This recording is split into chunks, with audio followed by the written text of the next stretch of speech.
everyone, this is Meenakshi and welcome back to the weekly updates of corporate law by the Corporate Law Journal. We'll be covering the latest updates from the market regulators from October 5th to 11th October. So let's proceed with SEBI. SEBI on October 5 had issued 3 circulars. The first circular was issued by SEBI in regard to the standardization of timeline for listing of securities issued on a private placement basis under the SEBI regulations. After receiving various considerations, SEBI has allotted time period for closure issues, receipt of funds, allotment of securities, listing application and permission in the given circular.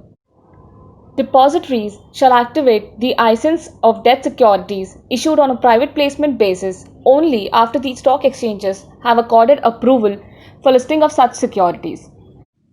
The circular also details the penalties if the placement is done beyond the given timelines and shall come into force with effect from December 1, 2020.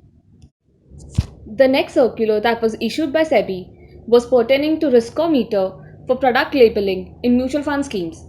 SEBI, based on the recommendation of Mutual Fund Advisory Committee, has reviewed the guidelines for product labeling in mutual funds, and the following has been decided: that the risk level of a scheme will be depicted by a riskometer.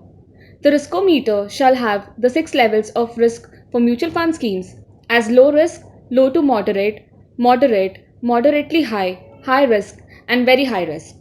The riskometer shall be evaluated on a monthly basis.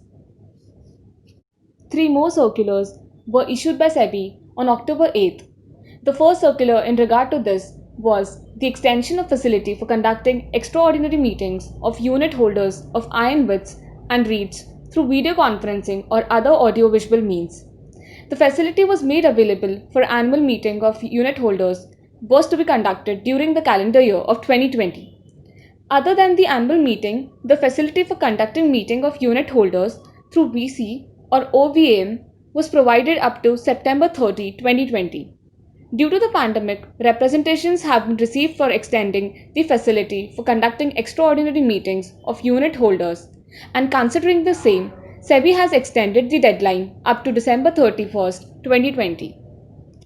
Now moving on to the next circular issued by SEBI pertaining to the issuance, listing and trading of perpetual, non-cumulative preference shares and innovative perpetual debt instruments. Based on the recommendations of the COBOSAC committee, the following shall be the additional framework related to the issuance, listing and trading of PNCPs and IPDIs which are proposed to be listed. The manner of issuance, investors, allotment size, trading lot size has been detailed in the given circular. This circular shall come into force with effect from October 12, 2020. The last circular that was issued by SEBI was pertaining to the guidelines on inter-scheme transfers of securities on October 8, 20. In case of close-ended schemes, IST purchases would be allowed within 3 business days of allotment of new fund offer, and no ISTs shall be permitted to or from close-ended schemes. In case of open-ended schemes, ISTs may be allowed for meeting liquidity requirement in a scheme in case of unanticipated redemption pressure and for duration, issuer, sector, group rebalancing. Now let's move on to the Apex Bank of India. Reserve Bank of India issued a notification regarding the interest subvention scheme for MSMEs and cooperative banks. Interest subvention scheme for MSMEs 2018 has been modified. The validity of the scheme has been extended till March 31st, 2021. The acceptance of claims in multiple lots permitted by the eligible institutions have been made possible in this notification. RBI issued a notification regarding the Export-Import Bank's Government of India supported line of credit of USD 310 million to the Government of Republic of Zimbabwe. The Exim Bank has entered into an agreement with the Government of Republic of Zimbabwe for providing them Government of India supported line of credit of USD 310 million, financing of export of eligible goods and services from India if it is eligible for export under the foreign trade policy of the Government of India. No agency commission is payable.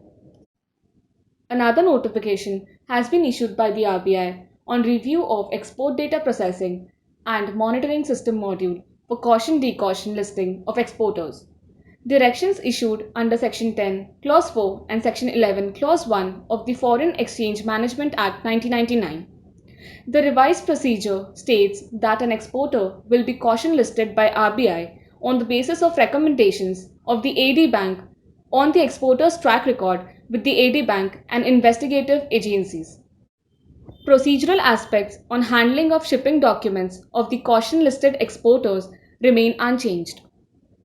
Another notification is issued by Reserve Bank of India regarding the implementation of Section 51A of UAPA 1967. The updates have been made to the United Nations Security Council's Al-Qaida sanctions list.